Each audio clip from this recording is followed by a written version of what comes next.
बिस्मिल्लाहिर्रहमानिर्रहीम। जज़ल्लाहु अन्ना मुहम्मद अम्मा व अहलुहु सल्लल्लाहु अलैहि वसल्लम नहमदुहु व नसल्ली अला रसूलिहिल करीम अम्मा बाद। मोहतरम व्यूवर्स, मैं अपने चैनल उम्मे उमर में आप सबका खैर मकदम करती हूँ। उम्मीद है कि आप सब खैर खैरियत से होंगे।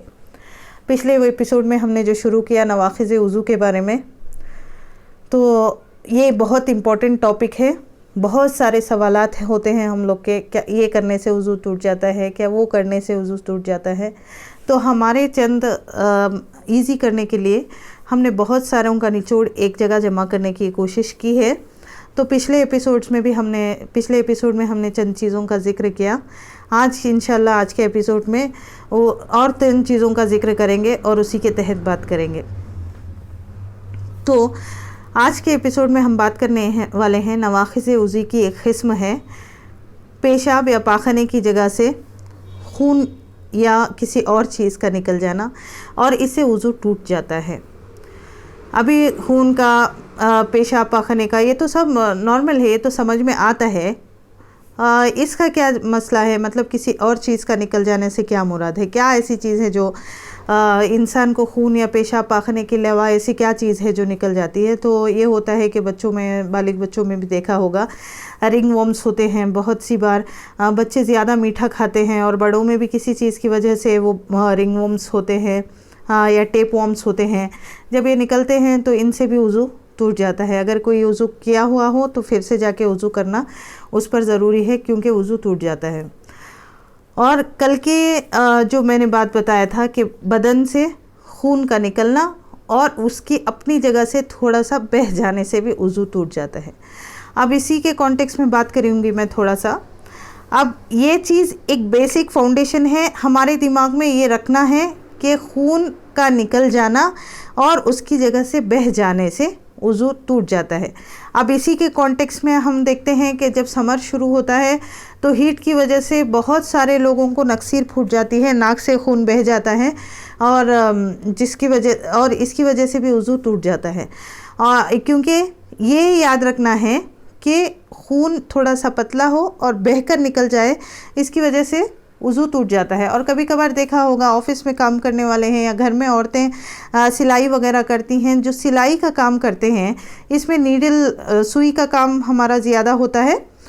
जब सुई लेकर करते हैं ना, तो बाज़ दफ़ा सुई प्रिक कर जाती है, जो डॉक्टर्स वगैरह हैं नीडल प्रिक कर जाती है। तो अब क्या होता है, वो एक ख़तरा सा खून निकल जाता है ना, थोड़ा सा खून निकल गया और वहीं पे रुक गया ना खून, तो वज़ू नहीं टूटता। अगर वो खून सुई प्रिक होने से, नीडल प्रिक होने से वो खून वहाँ पे जो निकलता है और वो खून बह गया तो वज़ू टूट गया, क्योंकि वो अपनी जगह से निकल कर बह गया ना, तो वज़ू टूट गया। अच्छा, बाज़ लोग ऐसे होते ना, अक्सर देखा गया नौजवान लड़के लड़कियों में नीडल प्रिक हो जाती है और खून उसी जगह रहता है, तो क्या करते हैं, खून खुद से बहा नहीं है लेकिन उसको दबा कर थोड़ा सा ऐसा दबाते ना, खून थोड़ा सा निकल के बह जाता है, तब भी वज़ू टूट गया। बेसिक फाउंडेशन ये याद रखना है कि खून का निकल जाना और उसकी जगह से बह जाना, ठीक। अब नीडल प्रिक होने की वजह से हो, नक्सीर फूट जाने की वजह से हो, सबकी वजह से वज़ू टूट जाता है। और तीसरी चीज़ जो है इसी के कॉन्टेक्स्ट में, अभी तो बहुत सारे लोग लीचिस से जो हिजामा पहले होता था, तो ये देखेंगे, अगर कोई लीचिस से करा रहा है तो देखेंगे कि लीचिस, पहले दौर में क्या होता था, लीचिस से है ना वो हिजामा कराते थे, यहाँ पे थोड़ा गर्दन के पास वो लीच बिठा देना या फिर उसके नीचे पीठ के पास थोड़ा। अभी वो तो बहुत कम हो गया है, कराने वाले तो अभी करा रहे हैं लेकिन अभी बहुत कम हो गया है। तो जब ऐसा वाला हिजामा हो तो हम देखेंगे कि लीच ने कितना दूध, ये खून पिया है, सॉरी मैंने दूध कह दिया, लेकिन लीच ने कितना सा खून पिया है ये हम लोग देखेंगे। अगर अंदाज़ा लगाया जाए, अगर लीच को कट कर दिया जाए, क्या उससे खून निकल के बह जाएगा, क्या उसने खून इतना पी लिया तब वज़ू टूट गया। अगर इतना कम पिया है लीच ने कि बहुत ही कम, मतलब ना के बराबर, अगर उसको काटे भी तो खून बहेगा नहीं, तो ऐसे वक्त में वज़ू नहीं टूटता। तो इसी तरह हिजामा का हुक्म है, जैसा कि कपिंग कराते हैं, अभी कपिंग कराने में खून निकलता है, अगर खून कप में इतना जमा हो गया कि निकल के बह जाए तो हिजामा कराने की वजह से वज़ू टूट जाता है। अभी ड्राई कपिंग जिसको बोलते हैं, जिसमें बिल्कुल खून आता ही नहीं है, तो इसमें है ना तो वज़ू नहीं टूटता। अभी तीसरी चीज़ ये है कि ये होता है ना, नाक में कभी कभार विंटर्स में ज़्यादा होता है, नाक में एक ज़ख़म की तरह होता है। कभी कभार लोग क्या करते हैं, उसको समझते हैं कि गंदगी हो गई है और उसको क्या करते हैं, थोड़ा सा प्रिक कर देते हैं तो नाक में खून आ जाता है। अभी उंगली डालो तो अगर उंगली में खून लग के आ गया और उतना ही खून है, निकल के बहा नहीं है खून, तब वज़ू नहीं टूटता है। अगरचे कि आपकी उंगली में दिख रहा है खून, तब भी वज़ू नहीं टूटता। और नेक्स्ट चीज़ ये है कि टूथपिक से, बहुत सारे लोगों को खाने के बाद टूथपिक यूज़ करने की आदत होती है। टूथपिक जब हम लोग यूज़ करते हैं तो बहुत दफ़ा ऐसा होता है कि आप टूथपिक यूज़ करते रहो या कुछ प्रिक में लेके आप टूथपिक में लेके यूज़ करते हैं, तो उस टाइम में क्या होता है, खाने के साथ थोड़ा सा खून भी निकल जाता है। तो हम लोग देखेंगे कि स्पिट करके देखेंगे, अगर स्पिट करते वक्त, थूकने के वक्त में थोड़ा सा इतना खून निकल गया कि मालूम ही नहीं हो रहा है थूक है कि खून है, तब वज़ू टूट गया। अगर ऐसा बहुत कम मिकदार में है कि थूक येलोइश है, वह खून के रंग की तरह नहीं हुआ, सिर्फ थोड़ा सा है, तो इस टाइम पे ना, या फिर खून मालूम ही नहीं हो रहा है लेकिन दिखने में तो टूथपिक पे खून है, आप जब थूक रहे हैं उस वक्त खून नहीं है, तब वज़ू नहीं टूटेगा। ठीक, तो आगे चलते हैं। अगर कान में ज़ख़म हो गया, एक कभी कभार होती है, फुंसी हो जाती है कान में और वो इतना दर्द भी कर रही है ना, तो हमने क्या किया, थोड़ा सा कान में ऐसा खेलते खेलते वो ज़ख़म फूट गया और उसमें से खून तो नहीं निकला, पानी निकल गया। तो अब उस पानी को देखेंगे, अगर वो बह के थोड़ा सा इतनी अंदर तक चला गया जहाँ तक गुस्ल में हमारा कान का मसा करना फ़र्ज़ है, अगर इतनी अंदर तक चला गया तो वज़ू टूट गया, वरना नहीं टूटा।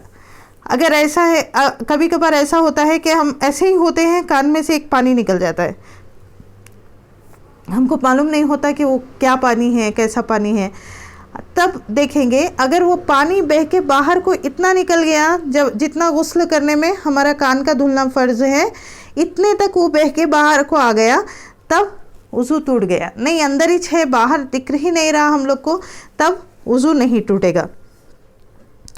और नेक्स्ट चीज़ है, अगर किसी को कट गया, खून निकल गया, अब देखेंगे, अब किसी ने क्या किया, दुपट्टे से पोंछ लिया उसको, अभी खून निकला ही था, फिर दुपट्टे से पोंछ लिया या हल्दी डाल दिया किसी ने वगैरह वगैरह, फिर क्या हुआ, एक बार पोंछ लिया, फिर दोबारा से खून निकल गया, फिर एक बार पोंछ लिया, फिर दोबारा से खून निकल गया, तो तीसरी बार निकला, फिर तीसरी बार भी पोंछ लिया। अब क्योंकि ये वाला उसूल है ना, खून निकल के बहेगा तो वज़ू टूटेगा ना, अगर मैं जल्दी से कपड़े में या दुपट्टे में पोंछ दूँ तब बहने का सवाल ही नहीं होता। अगर ये है तो हम लोग देखेंगे कि अगर जो खून पोंछा है 3 बार या 2 बार या पहली बार भी, अगर खून कट लग के ना एकदम से ऐसा पकड़ लिया और जब निकल रहे हैं तो खून ही बंद हो गया, तब मसला नहीं है। खून निकला, फिर पोंछा, फिर निकला, फिर पोंछा, तब देखेंगे कि वो वाला खून अगर उस ज़ख़म में वहाँ पे होता तो क्या वो खड़ जाता, उसी जगह पे रुक जाता, तब वज़ू नहीं टूटेगा। अगर वो खून की मिक़दार इतनी है कि अगर उस जगह ही रहता तो बह जाता, तब वज़ू टूट जाएगा। तो इतनी सी आज के कॉन्टेक्स्ट में मैंने बात की। बहुत ज़्यादा एक ही दिन में अगर इतना सारा हम लोग समझने की कोशिश करेंगे तो बहुत कंफ्यूज हो जाएंगे, तो हम भी छोटे छोटे वीडियोस में रखना चाहते हैं इन चीज़ों को। तो ये आज एक छोटा सा बाब था जहाँ पे खून के बारे में बात करनी थी, क्योंकि नक्सीर फूट जाना, लीचेस का हो जाना, ये सब आम बात होती है और इसमें बहुत ज़्यादा कन्फ्यूजन होती है। तो उम्मीद है कि आपको हमारी जो नवाख़िज़े वज़ू की सीरीज़ है ये आपको बहुत पसंद आ भी रही होगी और आपके इल्म में और हमारे इल्म में इजाफ़ा भी हो रहा है अल्हम्दुलिल्लाह। तो हमारी हिम्मत अफ़ज़ाई के लिए प्लीज़ हमारे वीडियो को सब्सक्राइब करिए और नोटिफिकेशन बेल आइकन को दबा लीजिए, ताकि जैसे ही हमारा नया वीडियो अपलोड हो आपको उसका नोटिफिकेशन मिल जाए। और सदक़ा जारिया की नीयत से आप हमारे वीडियो को खूब ज़्यादा शेयर करिए, ताकि अल्लाह तबारक तआला दोनों जहां में हमें और आपको दोनों जहां की भलाइयाँ अता फ़रमाए। व आखिरु दावाना अनिल हम्दुलिल्लाहि रब्बिल आलमीन। अस्सलामु अलैकुम व रहमतुल्लाहि व बरकातुहू।